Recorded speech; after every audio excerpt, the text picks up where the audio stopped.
back at the University of Denver. I got Cam Wright with me. Cam, before we get started, I want to tell you what your backup goaltender, Matt Davis, told me. I asked him, I said, who's the funniest in the locker room? He didn't say you. Me, yeah. I said, who's the most serious? He said, Cam Wright. I said, okay. And I said, you know why that is? And he said, no. And I said, because he's been a while. He's been around this league a while. Okay, it's crunch time in the NCHC. I can tell by the smile on your face that you're ready.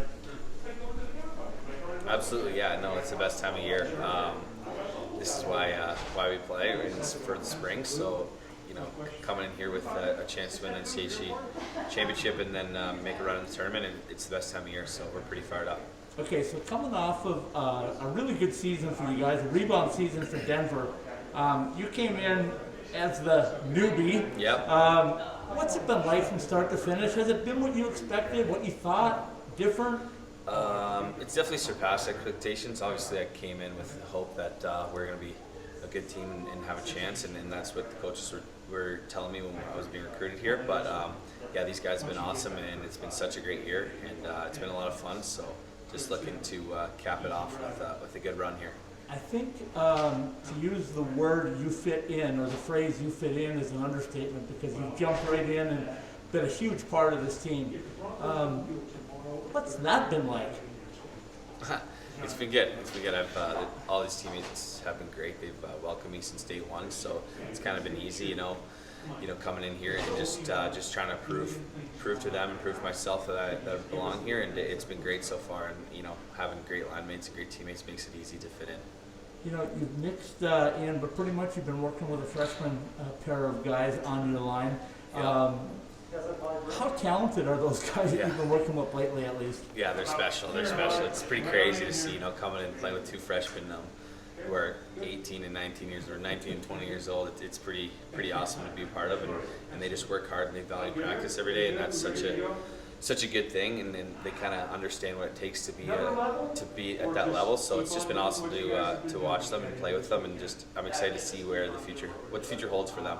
So the prep all season long has been to win a national tournament. Yep. Now we're down to the one and done stage. Whatever happens in St. Paul this weekend, you're still going to play in Loveland the following week. Yep. Is that hard as a player to get used to, or do you get up for every game no matter where it is, who it is? Yeah, I think I get, especially being in this thing for 5 years. I've never won a championship, never had the chance to lift a trophy. So until the other weekend, but so I think getting up for playoff games is easy.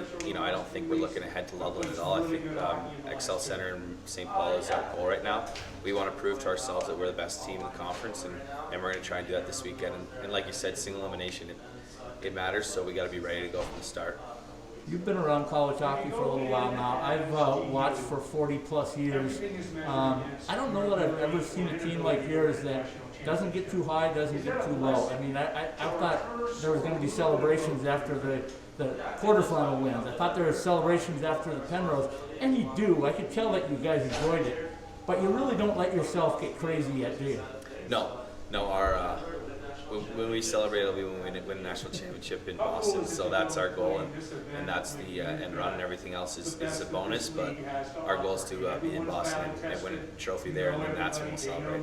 What's the practice been like the last couple of weeks, knowing that it's a one and done, and that you got to get a fast start or whatever you want to do to set the tone?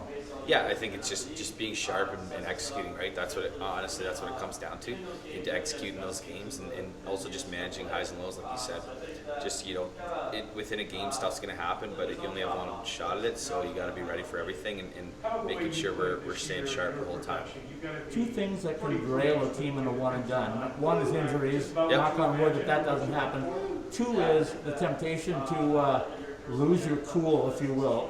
I thought Miami tried that. I thought you guys reacted well. Is that an emphasis in the locker room right now to say, hey, listen, guys, we got to play this cool because we're the ones to beat? Absolutely, yeah. Emotions are a big part of this, and obviously adrenaline starts to kick in when you get into the playoffs. But and like you said, in a single game elimination with the refs these days calling fives, it could kill you. It could really ruin the game. So our goal is to stay disciplined and not give other teams chances in the power play, because if we're 5-on-5, I don't think there's a team that can beat us. Okay, have you been to the Excel Energy Center yet? No, I've never been. I'm excited. It'll be a fun time, I can promise you that. Talk to us a little bit about the competition you're going to face up there. We know Minnesota Duluth is first on there, and to a man, I heard last weekend that it's time for us to get back that one that they got here. Yeah, exactly. Yeah, I know that this team, Denver has a lot of history with Duluth, and Denver owes them some payback. So, you know, we feel like should have probably won one of the 2 games we lost to them this year, and at least, and we're going to show that this weekend on Friday, and we're going to beat them at the XL Center. And this will be the final one for you. My co-host on my podcast tells me all the time that Duluth is like a vampire. They just never go away, and they're always there. You've seen them from a distance. Now you've seen them up close this year. He always jokes that send some garlic with the Pioneers to see if you can take care of the vampire.